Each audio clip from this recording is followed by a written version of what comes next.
Hey guys, Christian Duke from StrengthAddicts.com. We're here with IFBB Pro legend Jeff Willet at Adrian Powerhouse in Adrian, Michigan. Jeff, thank you so much for taking the time to talk to us. Yeah, thank you. Jeff, if you don't mind, for those of the fans out there, talk to us about when you first got started with bodybuilding. I mean, you were like in your teen years, weren't you? Started at 16, kind of fell in love with the sport, did my first contest a year after I had begun training, and I fell in love with it, and I had the goal early on that was what I wanted to do. I wanted to become a IFBB professional, and I pretty much devoted my whole kind of adult life to attaining that goal, and did so at the age of 29. Awesome. Talk to us about some of those first shows you did. I know we're just jumping right into it, but you are the natural IFBB pro, and everybody wants to know about your formative years in the sport. So what were some of those first early contests that you got into, and what was it like stepping on stage for the first time? Huge impact for me. I did the Novice Michigan in '91, and I actually won the overall, the 1800 division and the overall, and the promoter came up to me after the show and just said, you're going to go places, and that really had a strong impact for me. I was already hooked, but that if I wasn't, that certainly did it. So then from there I went on. The other big one early on was the Teen Mr. Michigan. I competed in that a couple years, and then when I was 19 I won the overall Teen Michigan, and then went on to place fifth at the Teen Nationals in '93, and that Teen Nationals produced several professionals, including a Mr. Olympia and an Arnold Classic winner out of that same group of competitors. So that was pretty significant as well. So, talk to us, when you were coming up in the NPC, and you were, when did you feel, that desire to go pro? When did it stop being, or was it ever a hobby just to compete, or were you always kind of set on going pro and just taking it to the next level? Pretty much from the time I got started, I was set on that was what I wanted to do. I just really fell in love with it, really had that desire, and I did everything around that goal.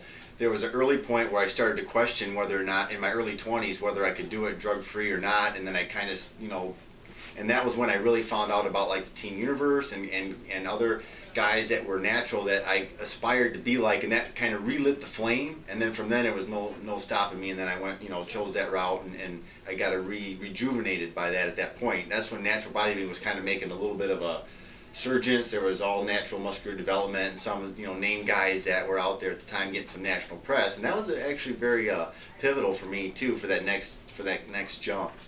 But what I think is really impressive about your story and about your physique and how it developed is that while natural bodybuilding was exploding, and we know there's many great natural federations, you always stayed loyal to the NPC and the IFBB, and that's arguably the toughest competition in the world, especially as a natural. But you stayed there and you persevered and you made it. But talk to us about Team Universe, because some people may not be familiar with that competition. I am, you are, of course, but what is Team Universe? The Team Universe is, in effect, like the drug-tested nationals, and it is in the NPC, so obviously it's recognized by the IFBB. And at the time, at first, you could not get your pro card by winning the Team Universe, but by winning your class, you were on Team USA that went to the World Championships. That's why they call it Team Universe.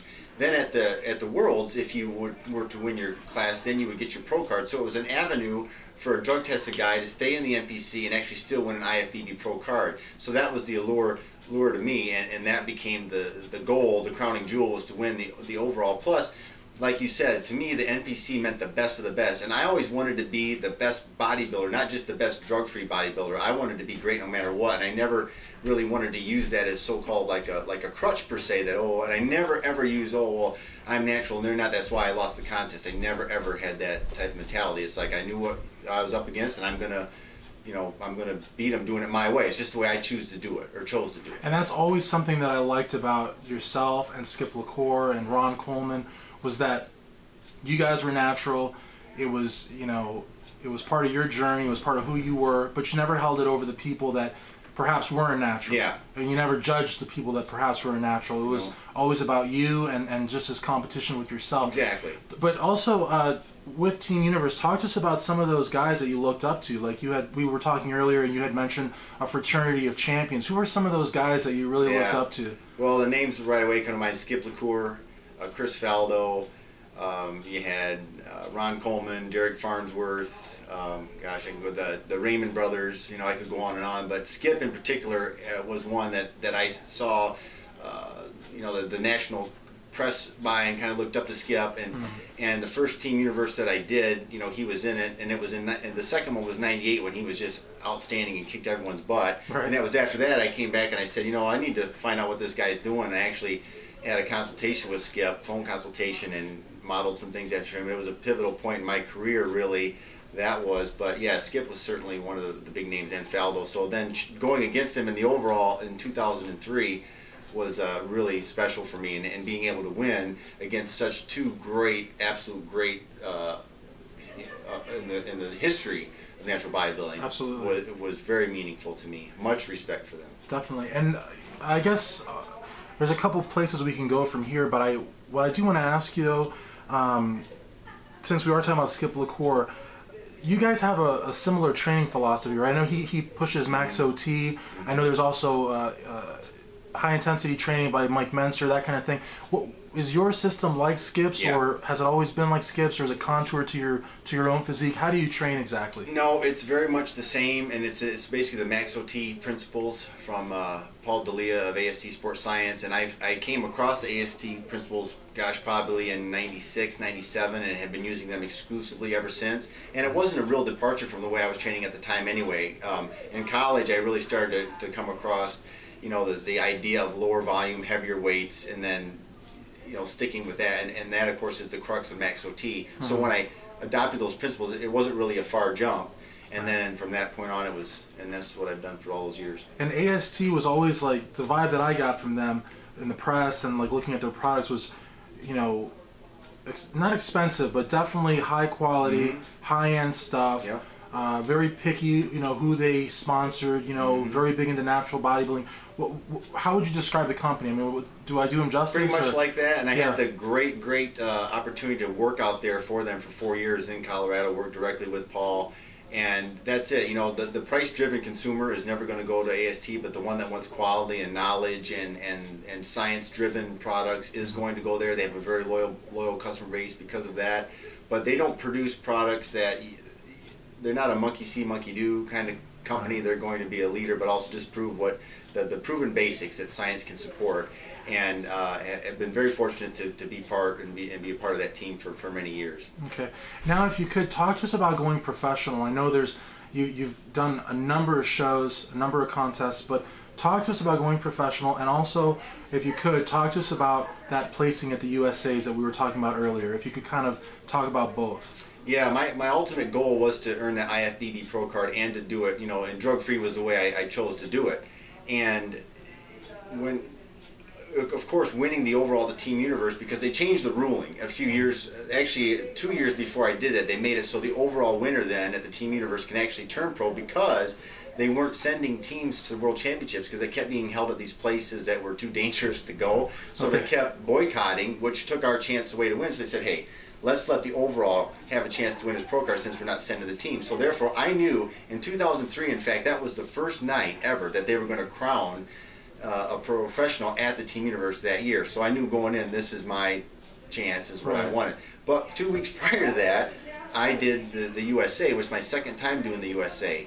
And I placed fourth there against a highly competitive group of fantastic people who all went on to be, all that top five went on to be professionals and some compete in the Olympia, etc. But I really believe and feel that is my biggest and crowning competitive achievement, was that fourth place finish. And someone will say, yeah, but you won the overall, 2 weeks later. But it's the fact of doing that, being drug-free, and taking that place. I mean, that's just absolutely, and just so everybody at home gets the soundbite right, this was at the USAs, not the junior USAs. This was at the USAs. So to be able to have gone, top four, in an untested competition like that, that's pretty mind-boggling. And there were some great guys in there that I was up against. And then 2 weeks later, then went to New York City, won my class, and then won the overall. And it was never a decision for me whether or not I was going to accept the pro card. I didn't know exactly what I was going to do. Right. But I knew I was going to take that pro card, because that was, to me, that was my ultimate, that was my Super Bowl. And so I took it, and it was an unbelievable experience. And I know we talked about that before, and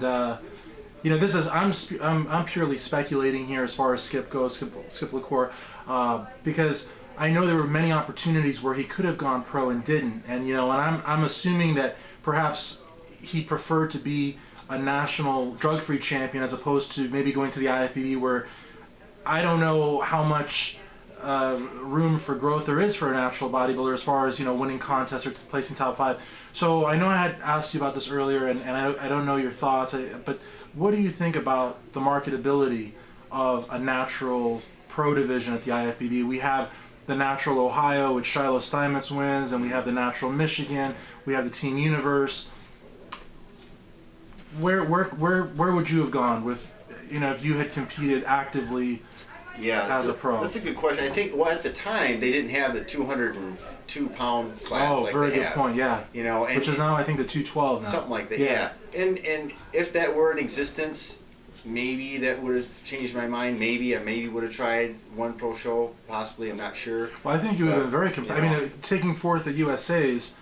You probably would have won a string of shows, but they didn't have that. They didn't have it then, and so that might have changed my retirement decision a little bit. Mm-hmm. But as for, you know, I just think, my personal opinion, I think it's too far gone. You can't get the toothpaste back in the tube. Right. I think it's too far gone. People are used to a certain type of physique that they're Sure. going to pay money to see, Mm-hmm. and I'm not sure that they're going to pay money to see even the top natural physiques. Just don't have the same, for the most part, the Right. same pow that they're used to seeing at like an Olympia level. So I'm not sure. I think the 212 or whatever that is class at least gives an opportunity for a top drug-free guy to go in there. And I know my buddy Derik Farnsworth has done well in that class and looks outstanding, and some other guys have done it. So yeah. Now I know I had told Jeff before the interview that we were going to try to stay to 5 minutes. We're at 12, but I think people are going to like absolutely love this interview. Talk to us just I guess kind of like wrapping up a little bit. Talk to us about where you are today, 2013. What's going on with your website, jeffwillet.com. You know, your gym, your DVDs. Talk to us about that. Yeah, I'm a full-fledged entrepreneur. And I own and operate Jeff Willett's Powerhouse Gym in Adrian, Michigan. We've been open 8 years. And I have a line of DVDs and ebooks and instructional products, online coaching that I do via the jeffwillet.com. So that's really my emphasis now, expanding that line of products, and then, of course, the general operations of the gym. So that's where my focus is now. And it's a beautiful gym too, because as I was coming into Adrian, I'm not gonna lie, I was expecting it to be like, you know, down a street, you know, somewhere, or maybe like, you know, in the middle of nowhere, you know, but it's right there on the main drag, beautiful front, you know, a nice glass display in the front, you know, you couldn't ask for a better location. The gym's really clean, like Jeff Willet everywhere. It says it right out there, Jeff Willet Powerhouse Gym, perfect. So I think it looks great. No, absolutely. And of course, jeffwillet.com. How long have you had your website? Because it seems to have everything on there. I've had it for a number of years, but like last year to maybe within the last 2 years, I redid it to make it better, more convenient, to contain the blog right on it and the shopping cart and everything like that. So I think it's much more complete now than it was even a couple years ago. And I do Facebook and Twitter and try to keep up as best I can with questions or fans that want the message or want to know what I instruct. You know, I try to be as accessible as I can in that regard. And this you have your trophies back here, and your motto or your slogan, believe, achieve, which I think, speaks volumes. I mean, again, winning the Team Universe, going pro, your whole legacy is so impressive. But I got to concur with you though. That 4th at the USA for a drug-free bodybuilder, it really, I think, is a testament to everything that you've accomplished in your life, because most people don't even believe you can get top 10. Yeah. You know, so to get top 4, first, second, and third, you were making those guys sweat. You were making those guys think they were going to go home. Matter of fact, one judge did have me in 3rd place after the final, so I did even get one 3rd place vote. Yeah. Sky's the limit. But who's counting now? Right. But thank you. I really feel like that was the ultimate pinnacle, and that year was the best year by far. My physique was the best, so I guess you could say I decided to end on a high note. Absolutely. Well, thank you very much for taking this time. Check out jeffwillet.com, and also they can come out here to Powerhouse in Adrian, Michigan.